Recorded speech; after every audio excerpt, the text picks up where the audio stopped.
Youth corner में आपका स्वागत है।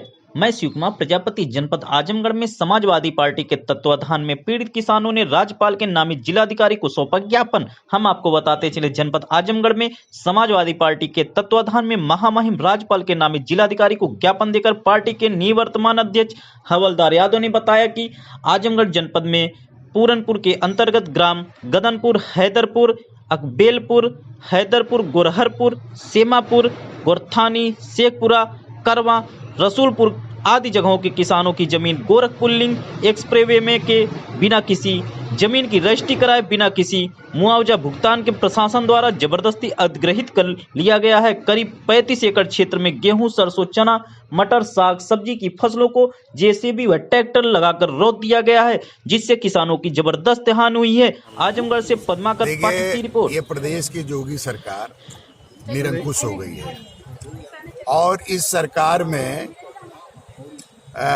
किसानों की जो स्थिति है किसी से छिपी नहीं है। किसान आज कई महीने से दिल्ली बॉर्डर पर धरना दे रहा है, उनकी मांगें नहीं सुनी जा रही हैं। और उत्तर प्रदेश में तो दमन का रास्ता अख्तियार किया गया है, उत्पीड़न का रास्ता, जबरदस्ती, जोर जबरदस्ती की जा रही है। अतरौलिया में मुख्यमंत्री जी के, जोगी जी के जिले में जाने वाली जो एक्सप्रेसवे से लिंक रोड है गोरखपुर, उसको बनाने की इतनी जल्दी पड़ी है कि किसानों की जमीन का मुआवजा भी नहीं मिला।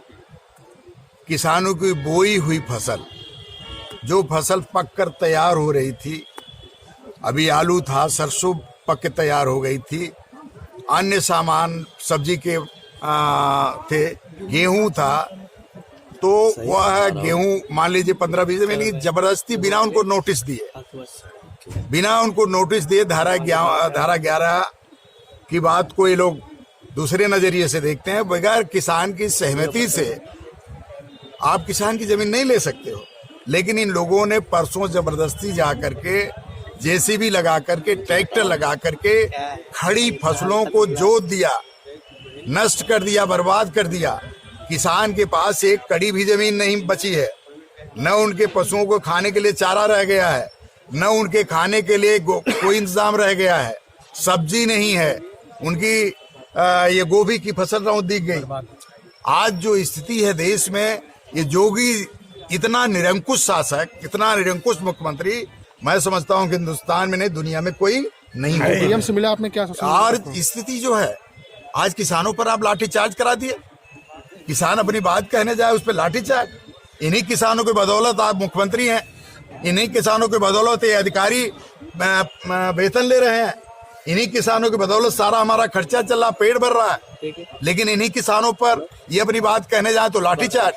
ये निश्चित तौर पर ये अन्याय हो रहा है और ये अन्याय आने वाले दिनों में जोगी जी को भुगतना पड़ेगा। और इस प्रदेश में 2022 में उनको जनता नकार देगी। जिलाधिकारी से मिले, क्या सूचना मिला आपको? जिलाधिकारी ने कहा कि हम जांच कराएंगे, अगर अन्याय हुआ तो उसकी कार्रवाई करेंगे। और उन्होंने कहा कि हम मुआवजा देंगे। हमने कहा मुआवजा उसी खेत में अखिलेश यादव की सरकार ने 14 लाख बिस्वा दिया और उसी खेत के आधे पोर्शन में जोगी की सरकार 1,20,000 रुपए देने की बात कर रही है। तो सरकार नियम यह है कि जिस खेत में आप उसके पहले का रेट दिए हैं, उसी रेट से आपको सबको आप भुगतान करें।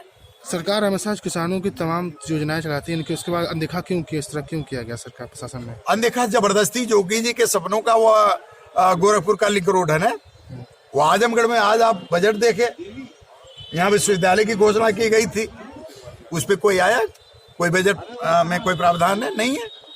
आजमगढ़ के लिए कोई प्रावधान नहीं। पूर्वांचल एक्सप्रेसवे तो उनकी मजबूरी है। अखिलेश यादव ने 70% 80% जमीनें खरीद लिया था, निर्माण शुरू हो गया था, उनकी मजबूरी है। लेकिन और कोई एक नया काम आजमगढ़ के परिवेश में, आजमगढ़ जिले में नहीं हो रहा है। उनका केवल एक मकसद है कि गोरखपुर में ये सारे काम हो जाए।